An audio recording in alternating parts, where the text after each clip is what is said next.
The Sports Buffet Podcast reviews week 2 of the high school football season. Friday will be here before we know it, and it will be week 3. The first game I wanted to look at was Jefferson Forest and Stanton River. It was the 50th anniversary of Jefferson Forest High School. I asked head coach J.T. Cruz, what did you like that you saw on Friday night? Having gone back and had a chance to watch the film, I thought our offensive and our defensive lines played phenomenal throughout the game. And that was kind of something that we had preached all week, was that it was going to be physical. It was going to be one up front. That's something that Stanton River does a really good job of. They're sound up front on both sides of the ball. They're physical on defense. They're physical on offense. They want to pound the football much in the same way that we want to pound the football.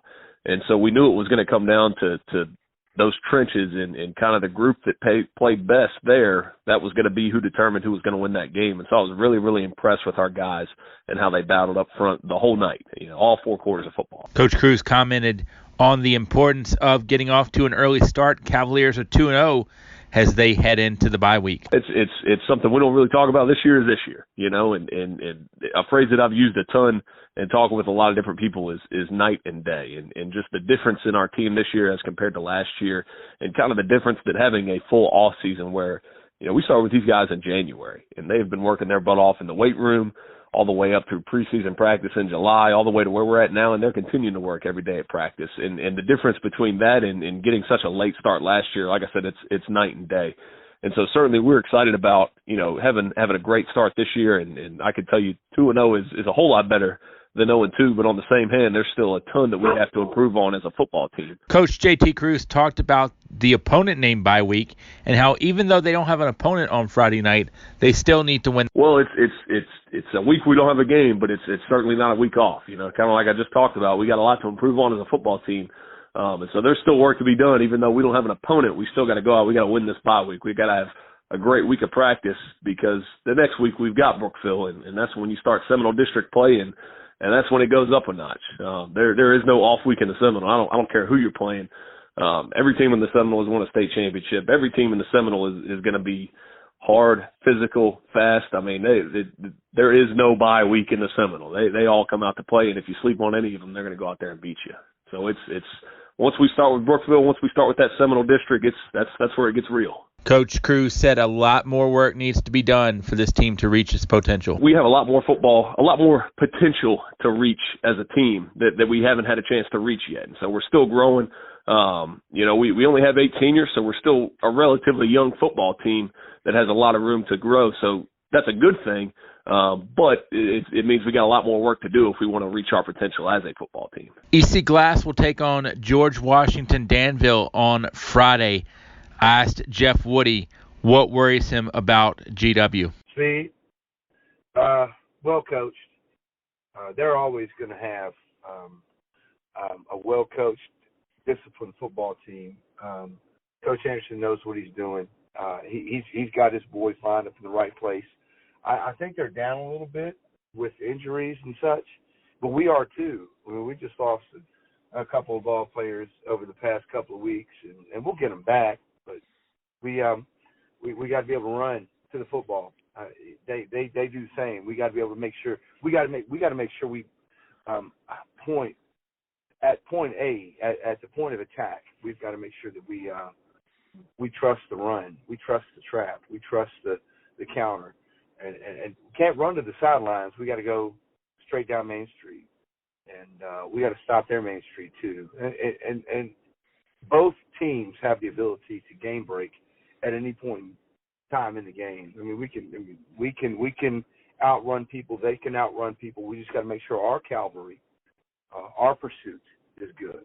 And if we can fly to the football on defense, we'll be okay. If we can run down Main Street on offense, we'll be okay. Jeff Woody talked about the GW rivalry game and how this can help them not look ahead.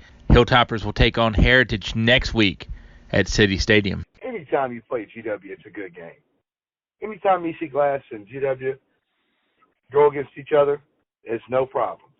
It's great for both programs. Both teams chomp at the bit, looking for this opportunity. Now, I don't care about what's going on the week after GW. I'm worried about GW right now. And so having 2 rivalry games back-to-back, no, great for the program. It means we got to get up in the morning. It means we got to do some push-ups. We got to eat peanut butter. We got to get hydrated. And so, yeah, I mean, it's great football. Who doesn't want to play? Wouldn't you want a rivalry game every week to get people excited about playing football? Obviously, Monday was a day for no school for most. I asked Jeff Woody, are you worried about getting out of the routine? Nah, man. Hey, no. I like going on a Monday. Monday morning. We're going in the morning. And I get to bring my kids down. And so Rowan and Michael will be out there with the EC Glaize football players, and Pops will be out there too. And yeah, it's such a good time, man. Monday morning. I hope we get to practice in the morning later on, in the season. I'm putting the horse before the cart, right? No, cart before the horse right here with this statement. But I mean, you got to practice in the morning on Thanksgiving, and I'd love to do that. You got to play in the morning, kind of, when you make it to December, and I'd love to do that. And so yeah, let's enjoy Labor Day. let's get out there and that's where they want to be. They want to be out here. Me too, man. I love being out here on this field. I love practicing, and I want them to look forward to practice whenever, however, whatever. And let's get things done. And they got a smile on their face. They like it. They're ready to go for Monday morning. We're good. We're good to go. Jeff Woody talked about what he liked Friday night in the Hilltoppers win at Gretna. Well, there's a lot of things. I mean, again, you can watch the tape and film, whatever you want to call it these days, and it's never as good as you think it is. It's never as bad as you think it is. And when we have a 56-6 win, and you think the film's going to look good, and you go back and watch the film, we're not as good as we think we are. We've got to clean some things up. I like distribution of the ball. I like that George is getting, he throws 6 touchdown passes and 5 different people score touchdowns. That's cool. That's good. But we got to clean up penalties. We got to get fundamentally sound with our tackling and our blocking. And it's good right now being 2-0, having the ability to walk into practice on Monday with something to chew on. With we got to right some wrongs. We've got to get things right. I asked Jeff Woody what the Hilltoppers need to do to right some of the wrongs that they had on Friday night. Well, you got to do it during the week, and then hopefully it shows up when you have that game. And we can't get into the routine. We can't get into the routine to blame refs. Hey, I wasn't holding. Yeah, you were. I got a picture of it. We got film. We got game tape. We can see what we're doing wrong. And, everybody wants to be successful. Nobody wants to fail. Nobody wants to make a mistake. And it's just that simple.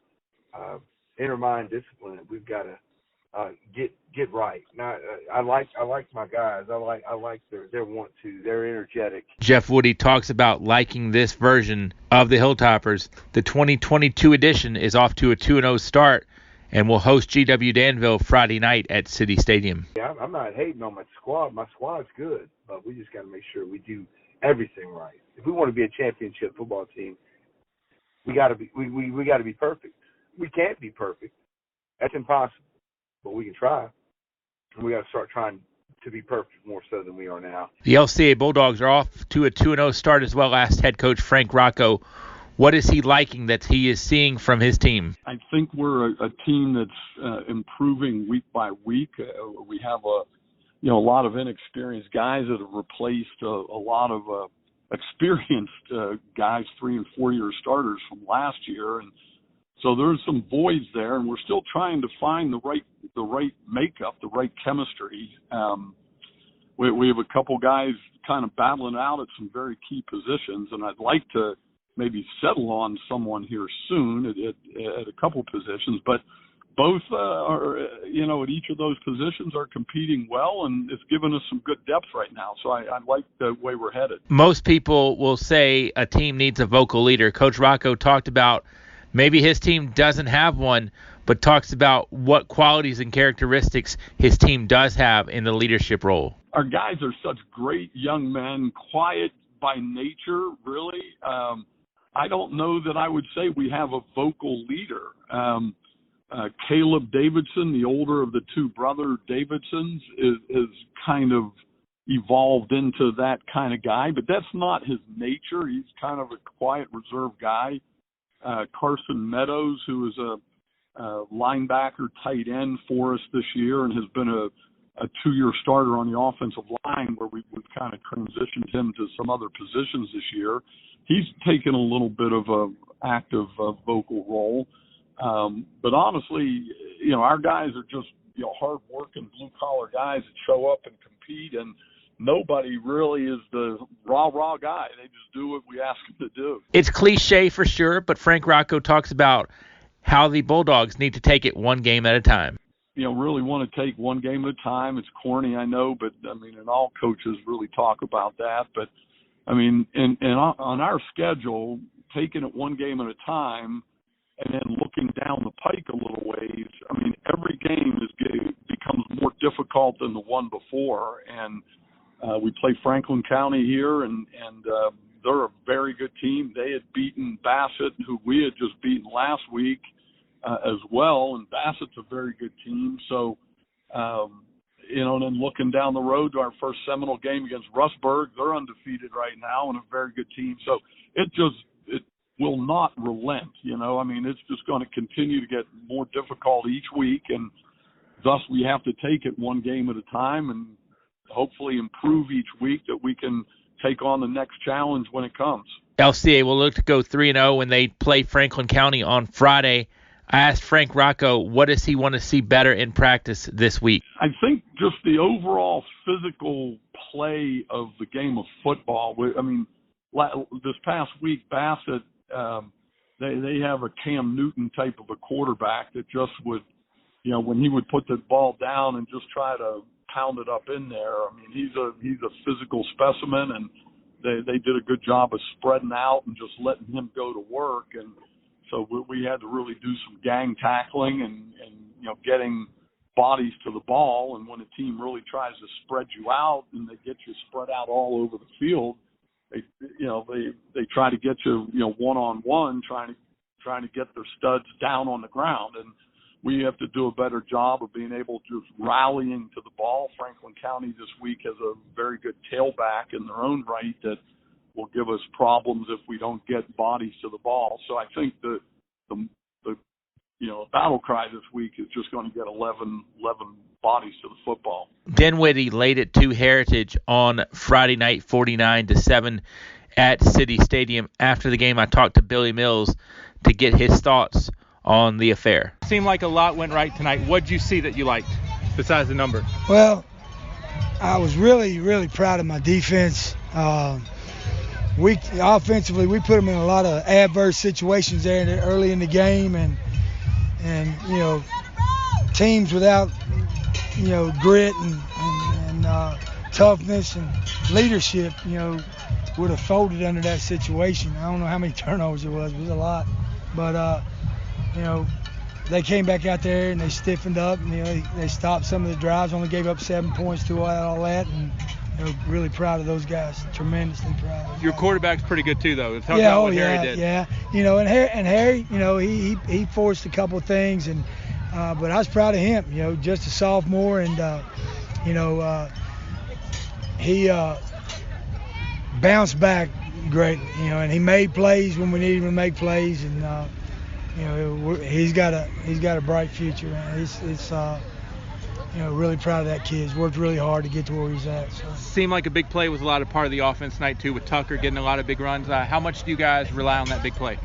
Well, normally we don't. But we had the big pass there early in the game, and then the screen, and they gave it. They're tough up front. This is a good football team. These guys are going to win a bunch of games, and I know, they're not going to. I know what they're about. They're not going to let you drive it down the field. So we had to try to, take some opportunities and get the ball outside and throw and catch a little bit. And I was proud of him. He bounced greatly.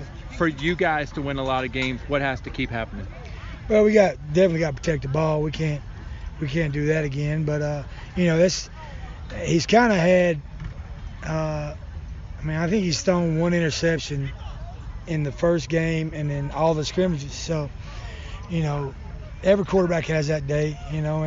But I was proud of his moxie of bouncing back and stepping in there and correcting and keeping everything. Keeping the main thing. The main thing, he just got back to his reads and made plays. Proud of him. Billy Mills has a good quarterback in Harry Dalton, but Heritage has a good quarterback too in Hove Bateman.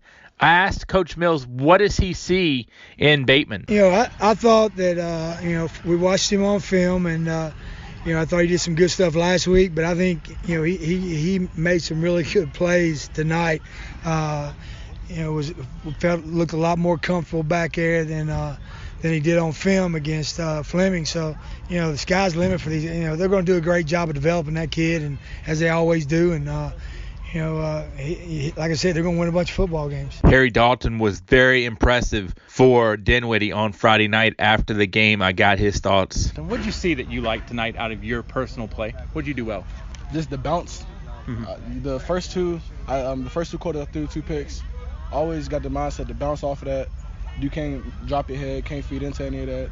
You'll just play the next play. When you say the bounce, tell me what the bounce means. The bounce means, okay, we made a bad play. All right, get over it. We play the next play, win the next play. How did you develop that mindset? Because a lot of people are going to hang their heads.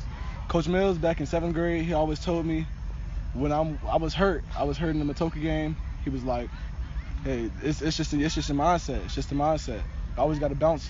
You can't let the little stuff get to you. 2 games so far, 2-0, but I know the goals are a lot bigger. But in the first 2, what have you seen that you've liked out of your group? We got heart. When we play fast, play real fast, with effort, 100% effort all the time. We just a little sloppy on some stuff. That comes with the season. One thing I said on the radio tonight is athleticism, I think, can make some guys lazy, but it seemed like you guys were staying disciplined, even though you're very athletic. Talk about that mindset. You got to stay disciplined every play, offensively and defensively. The mindset.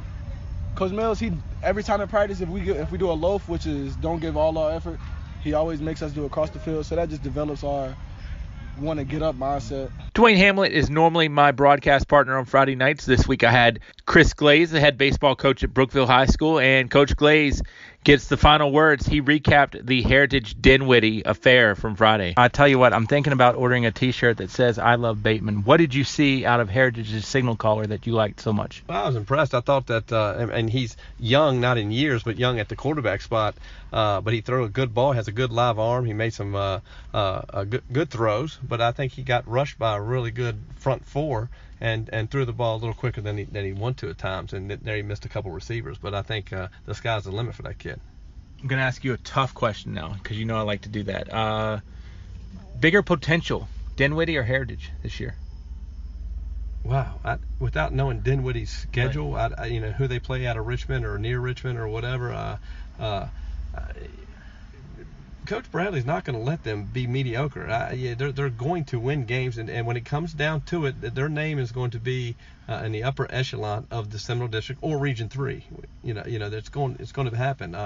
Dinwiddie, they're good. I mean, what can you say about them except for they're good?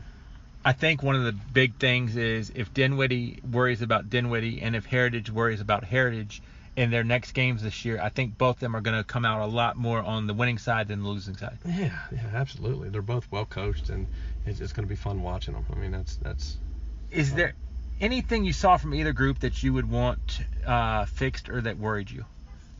That worried me in the sense of if you're a Heritage guy or if you're a Dinwiddie fan, is there anything that worried you from either side that side's got to get fixed? Well, with that I'm going to answer what I think you're saying. That with that lopsided win, I would be scared of my kids quitting, and I didn't see that out of that group. It sounds like I'm tooting Coach Bradley's horn, but I mean he's very, very good at that. Those kids will run through a brick wall for him, and I know he schedules those games to make those kids better. Looking at some games in the area this week, Heritage will travel to Appomattox on Friday night. Stanton River will travel to Liberty. LCA heads to Franklin County. Russburg heads to Alta Vista. Jefferson Forest has the bye week. Brookville hosts Fluvanna on Friday. EC Glass will host GW Danville on Friday. Lord Botetourt makes the trip up to Riverheads Friday night. And in other action, it will be the Amherst County Lancers who defeated GW Danville this past Friday. Amherst will play host to the Blacksburg Bruins. The Salem Spartans will host Jamar Lovelace and the William Fleming Colonels, and a lot more high school football always going on in the area. Be sure to check out Twitter.